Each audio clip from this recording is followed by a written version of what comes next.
Raila Odinga went behind the Gen Z's backs and did a deal, an evil contract, an arrangement with the abductor and the chief mass murderer in East Africa, the most corrupt man in Africa, the second most corrupt man in the entire world, William Kipchirchir Ruto, stood in front of the entire world at the KICC and announced that he was going to support Ruto.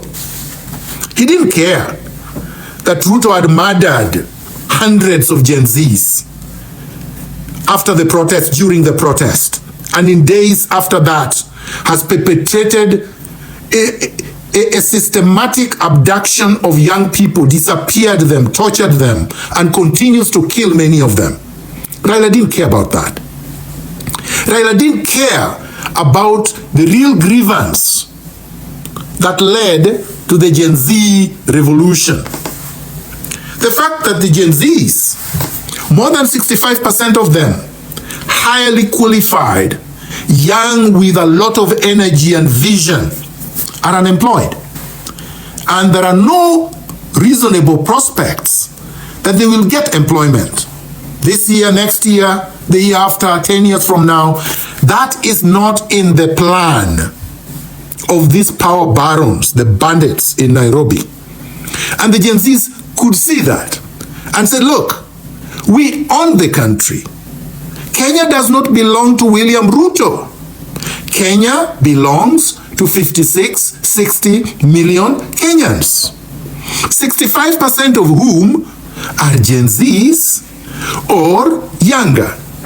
These are the owners of the country. These are the people that the future belongs to, not the renegades, not the old people that have looted and are going to die in a few years anyway.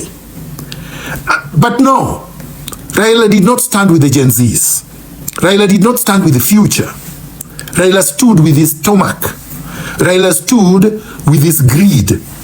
Raila stood with his conmanship and arrogance and said he was going to join Ruto in cracking down on the critics of the government.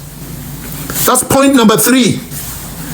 Having betrayed the Gen Zs in the face of a vicious, most humane and cruel, barbaric crackdown, having betrayed the Gen Zs who had shed blood while campaigning for their rights, having betrayed the Gen Zs that were just about to lead an overhaul, a complete transformation of the Kenyan rotten political system, having betrayed the Gen Zs that were leading the revolution, Raila Odinga could not be elected in Addis Ababa, because that would be a bad betrayal for the entire Gen Zs in the African continent.